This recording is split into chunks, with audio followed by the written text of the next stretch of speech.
वो डेवलपमेंट में बाधा बनता है। लेकिन देखते हैं, आज मेरे साथ हैं यहाँ पे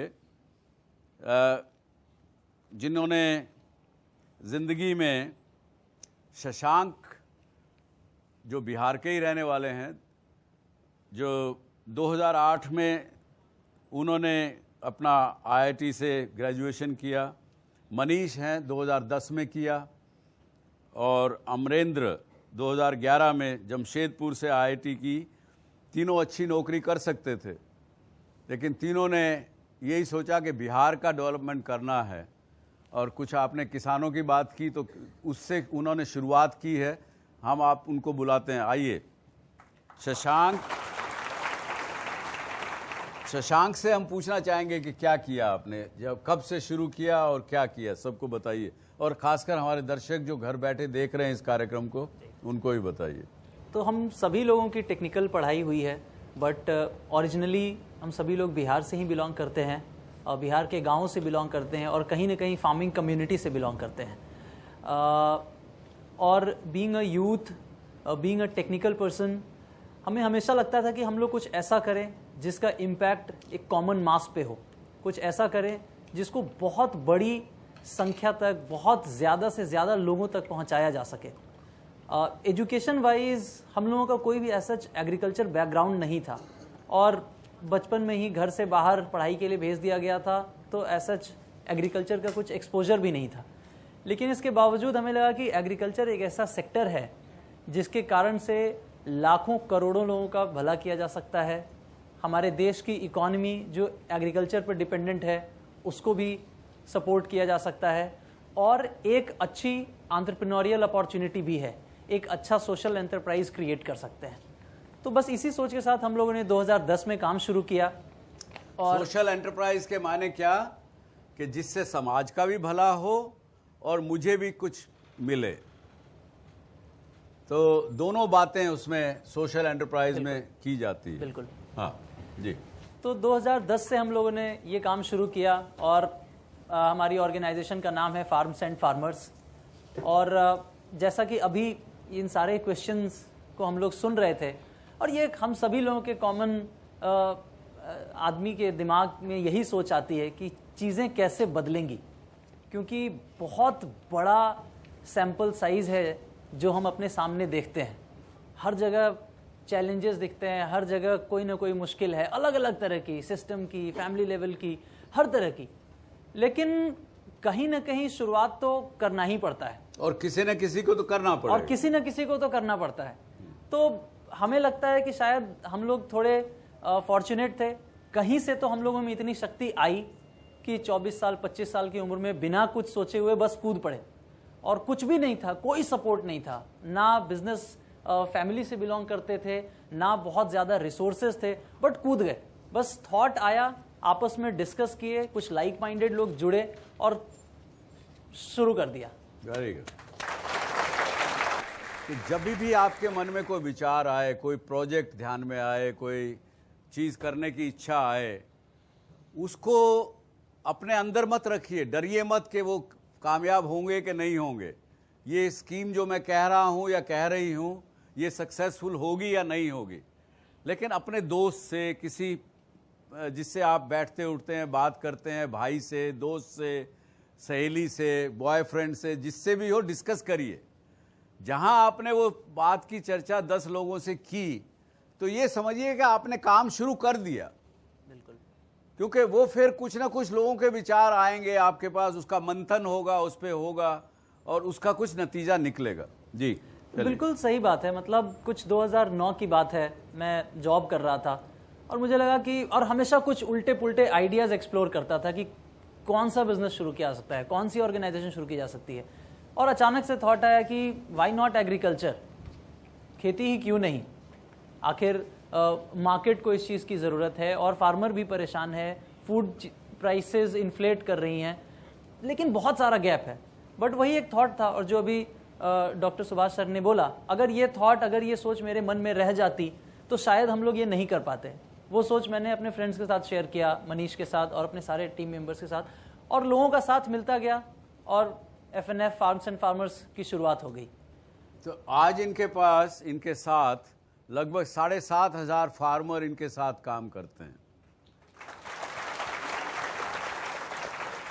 और इनका बिजनेस मॉडल क्या है कि किसानों को फसल की जो उगाते हैं, चाहे जो भी उगाते हैं, उसके बारे में भी सलाह देते हैं। वो कैसे ज़्यादा से ज़्यादा फसल उगे उसके बारे में सलाह देते हैं। कहीं फसल के ऊपर कोई कीड़ा लग गया, कुछ बीमारी हो गई, उसको हल करते हैं। यानी किसान को बीज से लेके बाजार तक जो सुविधाएं उसको चाहिए वो मुहैया कराते हैं और उसी में से अपने लिए भी, अपनी ऑर्गेनाइजेशन के लिए भी 5-7% का प्रॉफिट कर लेते हैं। 7,500 किसान जो इनके साथ धीरे धीरे जुड़े, आज उनकी आमदन डेढ़ी हुई है पहले से और वो खुशहाल हैं और मेरा ख्याल से आगे बढ़ता चला जाएगा। जी, इससे आगे बोलिए। तो आज ये जो 7,500 किसान हैं, आने वाले हम लोग में समय में हम लोगों को पूरा विश्वास है अपनी बनाई गई टेक्नोलॉजी पे, अपने टीम पे। जो कुछ गिने चुने लोग हैं, ऑर्गेनाइजेशन है जो हम पर बिलीव करते हैं कि आने वाले केवल 3 साल में ये नंबर 100,000 यानी 1 लाख किसान के भी ऊपर पहुंच जाए। Very good, very good. आप देखिए, अगर 1 लाख किसानों का लाभ हुआ और 1 लाख किसान सेल्फ सफिशिएंट हुए तो बिहार डेवलप होगा कि नहीं होगा? और इसी तरह से अगर 10 ग्रुप और इकट्ठे हो जाएं तो भैया आपको किसान कहलाने में शर्म नहीं आएगी।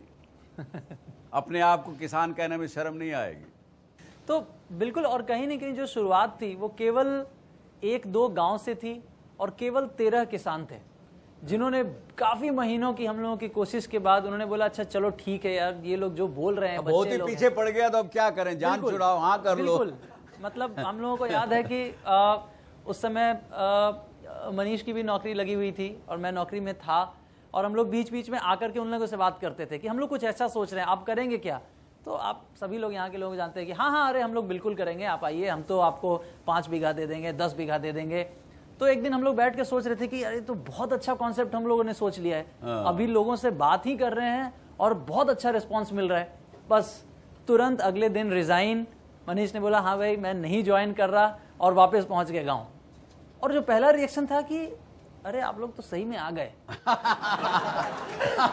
और आप विश्वास नहीं करेंगे, जो अगर कुछ क्वांटिफाई करके बताया जाए तो जो रिस्पांस था in terms of acreage, in terms of area, उसका कुछ मान के चलें कि 3% हो गया मात्र जो एक्चुअल रिस्पांस था। अगर 50 बीघा पे पायलट हम लोगों ने सोचा था तो वो महज 2 बीघा पे आ गया और वो भी 13-14 लोगों ने मिल करके बहुत मुश्किलों के बाद में चलो यार ठीक है, नहीं मान रहा है लोग, करो।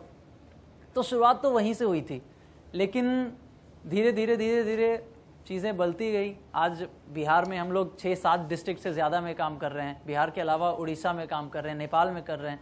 टोटल टीम साइज़ हम लोगों की 40 लोगों की है और मतलब आप इमेजिन करेंगे 7,500 फार्म, और हम लोगों को खुद को बहुत अच्छा लगता है कि इतने बड़े नंबर तक हम लोग गए हैं और आगे इसको और बिल्कुल लेकर जा सकते हैं। बिल्कुल। तो अब देखिए, इन्होंने टेक्नोलॉजी का इस्तेमाल भी किया।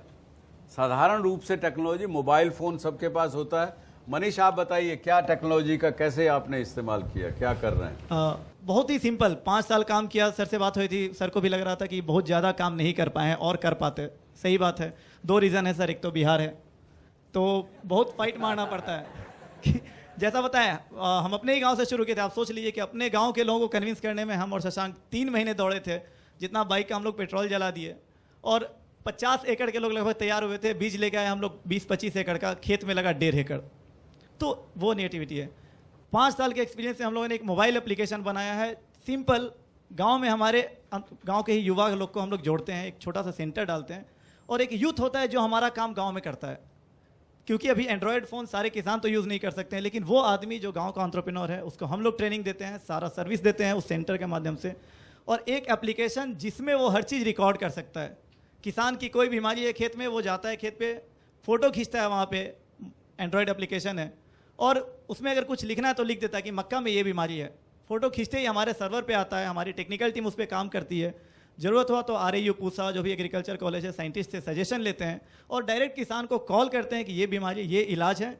मैसेज आपके इनबॉक्स में चला जाएगा, क्योंकि दवा का नाम हो सकता है किसान नहीं समझ पाए, तो आप दवा खरीद लें, उसके लिए हम मैसेज कर दे रहे हैं। किसान का रजिस्ट्रेशन करना है, हमारे पास 7,500 किसान है, पूरा डिटेल है, कितनी ज़मीन है, ऊंची ज़मीन कितनी है, नीची कितनी है, अभी क्या क्रॉप कर रहे हैं, नया क्रॉप, सारा डिटेल। तो ये बताइए आप लोग कि इतना सब कुछ आप कर रहे हैं और अभी जो करंट सरकार बिहार की है वो तो अपने आप को डेवलपमेंट ओरिएंटेड मानती है कि हम डेवलपमेंट के साथी हैं, डेवलपमेंट के वो हैं, सपोर्टर हैं। आपको उनसे कुछ मदद मिली क्या बिहार सरकार से, या मिल रही है क्या? सर देखा जाए डर तो लग रहा हो जवाब देने में तो मत दीजिएगा। नहीं, कोई डरने वाली बात नहीं है। हाँ, ऐसा कोई डायरेक्ट मदद नहीं है, लेकिन वही जैसा पहले भी कहा गया कि हम लोग एंटरप्रेन्योर लोग हैं और हम लोग निगेटिविटी में भी पॉजिटिविटी कहीं ना कहीं से ढूंढ के निकाल के ला देते हैं। तो सपोर्ट क्या है, जैसे कि वो अड़चन ना डालें, वही सपोर्ट बहुत है। हाँ? और जैसे हम लोग जब शुरुआती कई गांव में जब हम लोग गए, और शुरू में हम लोग बाइक पे जाते थे, अभी भी मोटरसाइकिल पे जाते हैं, बट शुरू में जब किसानों से 1-on-1 जाके मिलते थे, 200-200 किलोमीटर रोज बाइक चलाते थे, और जाने पे कई जगह से यही सुनने मिलता था कि अच्छा आप आज तो यहाँ आके सेम डे वापस हो जाइएगा। पहले सड़कें ऐसी थी कि आने के बाद पहले तो 3-4 घंटा आपको आराम करना पड़ता, उसके बाद आप कुछ बोलने की हालत में आते। तो लेट्स से कि अगर सड़कें बन गई कहीं कहीं पे तो वो एक तरह का सपोर्ट है, हमने इसको भाई पॉजिटिव मान लिया। Very good, very good. अगर कोर एग्रीकल्चर की बात करें तो बहुत सारे स्कीम्स गवर्नमेंट्स लाती हैं, सेंट्रल गवर्नमेंट, स्टेट गवर्नमेंट, तो ये एक पॉजिटिव चीज़ है। नेगेटिव ये है कि वो स्कीम्स लोगों तक पहुंच नहीं पाती, हम लोग उसे अपॉर्चुनिटी के रूप में देखते हैं और हम उन इन्फॉर्मेशन को, उन स्कीम्स को अपने फार्मर्स तक पहुंचाते हैं। So that's a kind of support for us. यही है सर, बाकी तो वेरी गुड, वेरी गुड। ये एक बात अब हम कहेंगे कि शशांक, मनीष और आदर्श ने जो बात कही, मुझे जो उससे समझ में आया है कि जो हम पहले विषय आज डिस्कस कर रहे थे कि डेवलपमेंट में क्या बाधाएं हैं, बाधाएं तो बहुत आएंगी, लेकिन ऐसे लोग हमको चाहिए, ऐसे युवक लोग चाहिए जो उन समस्याओं को समझ के किसानों का भी, अपने स्टेट का भी, अपने कम्युनिटी का भी काम करते हों। ये बहुत अच्छा, keep it up and you have all our support. Thank you.